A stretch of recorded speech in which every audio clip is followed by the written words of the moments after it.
আমরা দেখেছেন যে দিল্লিতে যে ঘটনা ঘটেছে সেটা সারা ভারতবর্ষে একটা কলঙ্ক দিন হিসাবে চিহ্নিত করবে। কেন আমাদের সংবিধান মানব, ল মানব, কিন্তু সেটা মানা হচ্ছে না।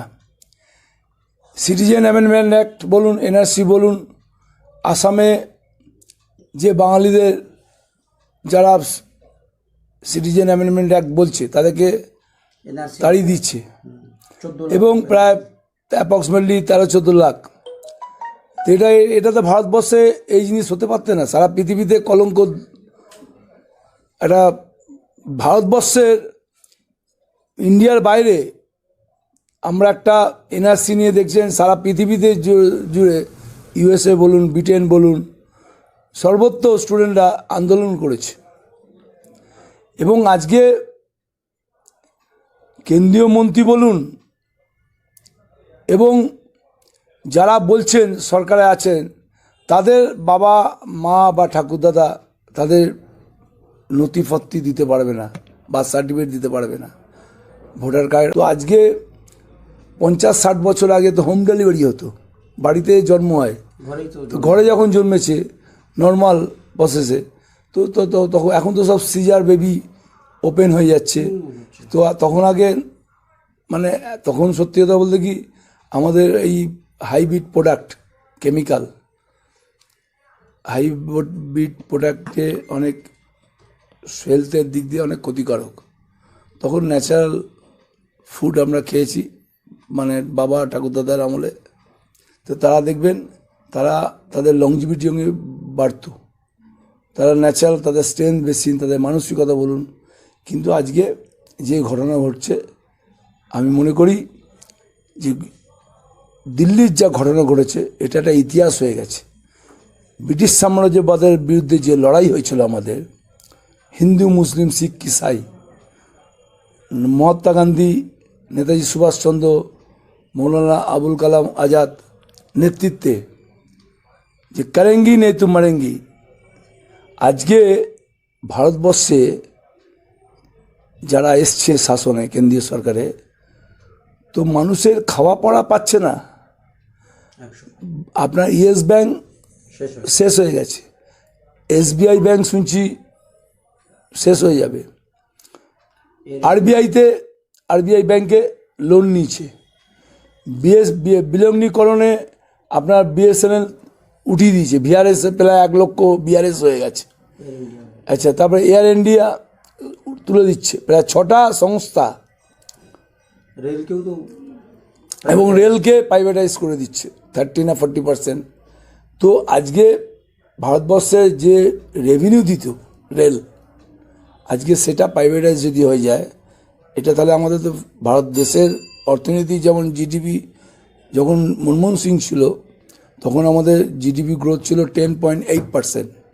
আজকে হয়তো ওটা, এখন যাই না, যে হয়তো 3-4% চলে এসছে। তো এইটা তো আমাদের তো দুঃখজনক, এবং দেশের ভবিষ্যৎ অন্ধকার। এবং আমার মনে হচ্ছে যে কোনো সময় পরিস্থিতিতে খালি ইন্ডিয়া আর পাকিস্তান, হিন্দু আর মুসলিম করে দেশ চালানো যায় না। মানুষকে, দেশের জন্য যারা লড়াই করেছে, আমি মনে করি সমস্ত সম্প্রদায় মানুষ একসঙ্গে যে লড়াই করে ভারতবর্ষ আজকে সংবিধান পেয়েছি আমরা, ব্রিটিশ সাম্রাজ্যবাদের যে লড়াই, সেই লড়াই আজকে আমি মনে করি এই মুহূর্তে ভারতবর্ষে কোনো মুখ্যমন্ত্রী নেই যেটা আমাদের বাংলার গর্ব মমতা বন্দ্যোপাধ্যায়। বাংলার গর্ব কেন বলছি? তিনি যেভাবে অক্লান্ত পরিশ্রম করছে দেশের জন্য এবং রাজ্যের জন্য, তাকে সর্বত্র মিডিয়ার মাধ্যমে অপপ্রচার করা হচ্ছে। 100 দিনের কাজে পঞ্চায়েতে বলুন, ও যুবশ্রী বলুন, কন্যাশ্রী সারা বিশ্বের দরবারে সম্মান করে দিয়েছে। এটা তো আমরা গর্ব, বাংলার গর্ব, মমতা বন্দ্যোপাধ্যায় আমাদের কাছে গর্ব। আমি মনে করি ডাক্তার বিধানচন্দ্র রায়ের পরে মুখ্যমন্ত্রী আমি বুঝি বাংলার জন্য এবং মানুষের জন্য যিনি চিন্তা করেছেন, সেকুলারিজম লিডার হিসেবে, আমি মনে করি এই মুহূর্তে ভারতবর্ষের সেকুলার লিডার, তার নাম মমতা বন্দ্যোপাধ্যায়, বাংলার গর্ব। এবং আমরা মমতা বন্দ্যোপাধ্যায়ের জন্য দরকার পড়লে আমরা মৃত্যুবরণ করতে পারি। কিন্তু যা সিপিএম শাসনে উন্নয়ন কি হচ্ছে কি হয়নি তো আমরা 10 কোটি মানুষ দেখবে। বাংলার উন্নয়ন, রাস্তাঘাট, ফ্লাইওভার, 2 টাকা কেজি চাল এবং কন্যাশ্রী প্রকল্প, যুবশ্রী প্রকল্প, 2 টাকা কেজি চাল কোনোদিন ভাবতে পেরেছেন? Hospital free. আপনার 34 বছর যখন সিপিএম সরকার ছিল, সর্বত্র ফ্রি। তো এটা আমার বাংলার গর্ব না? মমতা বন্দ্যোপাধ্যায় হসপিটালগুলো যেভাবে মডার্নাইজ করছে সর্বত্র। আপনারা এয়ারপোর্ট থেকে যারা রাজারহাটে যারা আসছেন তারা বলছেন যে কলকাতার চেঞ্জ, আমরা বলছি না, বিদেশিরা বলছে। তো এটা আমরা বাংলার গর্ব না?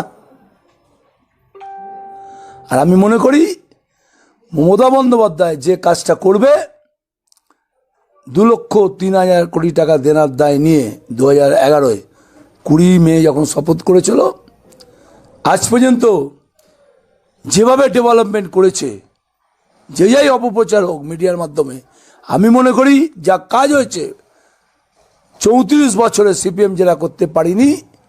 এবং যারা গরিব মানুষ দিন আনে দিন খায়, আজকে হসপিটাল ফ্রি এবং কন্যাশ্রী, যুবশ্রী। আপনি বলুন তো, আজকে যারা ধরুন যারা গরিবের ছেলেমেয়েরা সাইকেলে, যারা বাস চলতো না, গাড়ি চলতো না, সাইকেল দিয়েছে তাদের এডুকেশনের জন্য।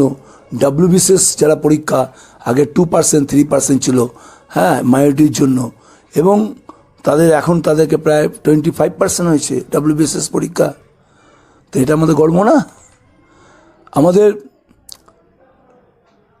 দিলীপ ঘোষ খড়গপুরে বাই ইলেকশন যে হলো 3টে, সেই তার মধ্যে নিজের যে কেন্দ্র খড়গপুরে, হ্যাঁ, তার বিধানসভায় কেন্দ্রে উনি হেরে গেছেন। তাহলে যিনি হেরে গেছেন তাকে নিয়ে আলোচনা আমার দরকার নেই। আর 3টে বাই ইলেকশনে মমতা বন্দ্যোপাধ্যায় যে কাজ করেছে বলেই 3 বাই জিতেছে। আগামী দিনে কর্পোরেশনে জিতবে। এবং 2021-এ মানুষ চাইছে অল্টারনেটিভকে। ভারত প্রধানমন্ত্রী, বাংলার যে মুখ্যমন্ত্রী যে হবে, দিলীপ ঘোষ যে বড় বড় কথা বলছে, তার আগে সৌজন্যতা দেখাক। একটা মাননীয় মুখ্যমন্ত্রী মহিলা, তাকে সেভাবে সৌজন্য, মিনিমাম সৌজন্য জানেন না, তারা আবার বড় বড় কথা বলছেন কেন? আমরা একটা মহিলার সঙ্গে, মুখ্যমন্ত্রীকে বাদ দিয়ে আমি কোনো মহিলার সঙ্গে কথা বলতে গেলে মিনিমাম সৌজন্য দেখা, উনি সেই সৌজন্যটা জানেন না। আর বাংলার মানুষ চাইছে যে, যারা ভাবছে যে হিন্দু মুসলিম করে এবারে আর জিনিস হবে না, মানুষ NRC থেকে বুঝে গেছে মমতা বন্দ্যোপাধ্যায়ের যে জোয়ার উঠেছে, সেই তো NRC আর তো বন্ধ হয়ে যাচ্ছে। কেন্দ্রীয় সরকার বুঝিয়ে দিল, মমতা বন্দ্যোপাধ্যায় আওয়াজ উঠে সারা ভারতবর্ষের মুখে। আমি মনে করি এটা, এই আওয়াজ কলকাতা জুড়ে, সারা ভারতবর্ষ জুড়ে যেভাবে NRCর বিরুদ্ধে লড়াই করেছেন, তা আমি মনে করি বাংলার গর্ব মমতা বন্দ্যোপাধ্যায়। আর আমরা মমতা বন্দ্যোপাধ্যায় যা বলবে, দরকার পড়লে আমরা রক্ত দেবো। বেডটি খেতে খেতে সুদীপদাকে আমি বলেছিলাম যে যুদ্ধ নয় রাম মন্দির, আর নাহলে দাঙ্গা। ফার্স্ট হচ্ছে যুদ্ধ, ছাড়া কোনো অপশান নেই।